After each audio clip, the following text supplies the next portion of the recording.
This is a question that was raised on my online Shibashi Qigong course, and it reads something like this. Hello Des. I'm not certain about the reason for there being 6 repetitions of scooping from the sea and viewing the sky, and then 12 each of playing with waves and the flying dove spreads its wings. Personally, I feel a big difference if I'm doing all 3 of the sequence on one side. Are they ever split up 3, 6, 6 and then the other side? This is not a random practice, so I'm sure you know the why for this.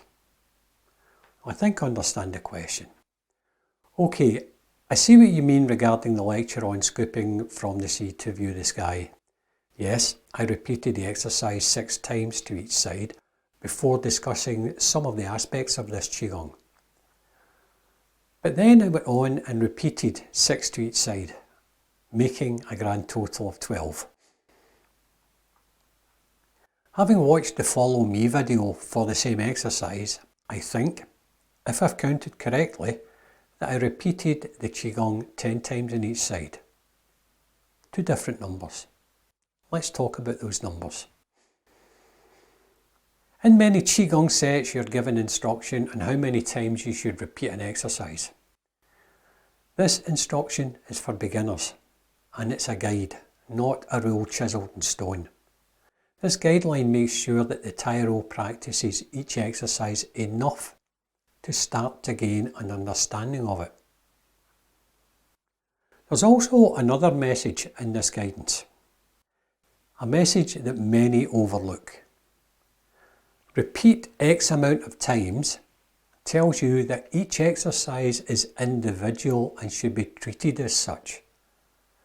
You practice them one at a time by acknowledging the start and the end of each Qigong, refreshing your focus for each repetition. Without this refreshing of the focus, the guidance is weaker, making the Qigong less beneficial. One of my students drew my attention to an online post that proclaimed a, quote, fabulous Qigong where you drew Qi from the sun. The instructions given for practice were that you stand facing the sun with your arms open and you draw the sun's Qi in with every inhalation. I cannot actually remember how many times this was to be repeated, but it certainly was in excess of 100.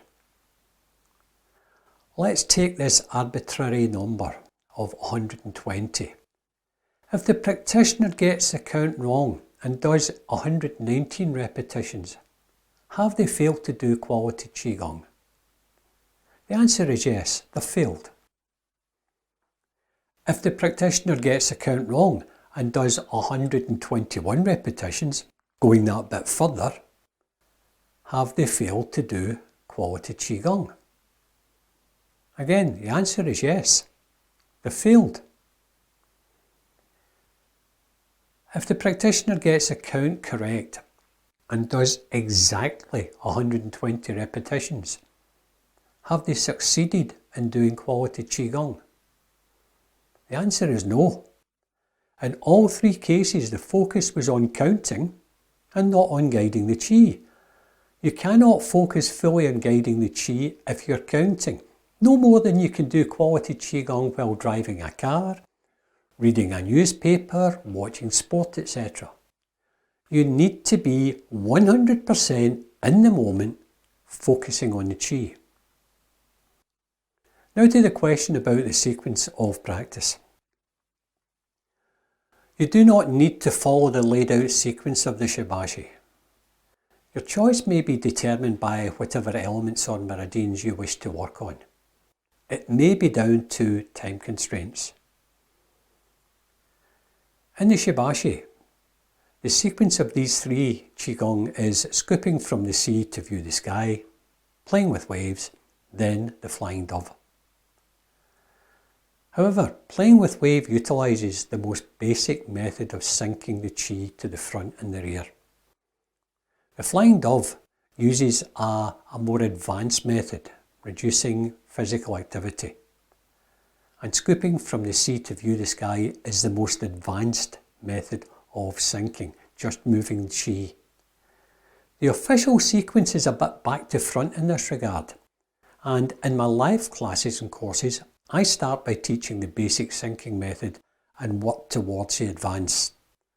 For the online course I've stayed with the official sequence. One of the reasons that we change legs is so that the rear loaded leg gets a bit of a rest. If you're sinking into the rear foot through kidney 1 using proper technique, you'll really feel the loaded leg working.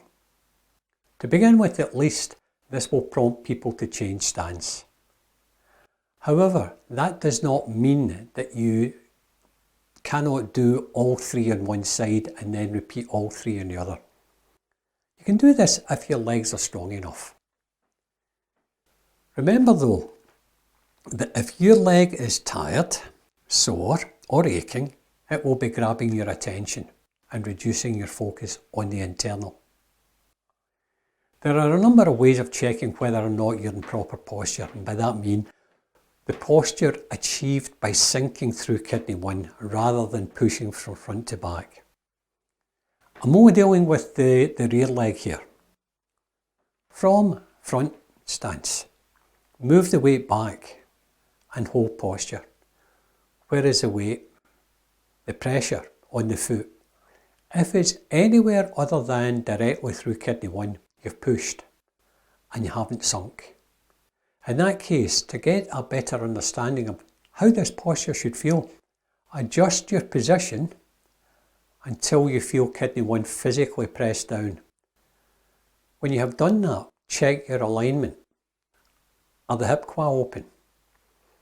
If your waist is facing in the wrong direction, it's incorrect. Is your waist facing in the same direction as your front toes and your knee? They need to be aligned. If required, open the quad by relaxing and take note of the difference in the leg.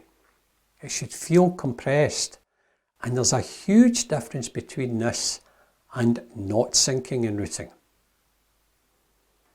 In summary, once you're totally familiar with the Qigong, you can stop counting during your personal practice.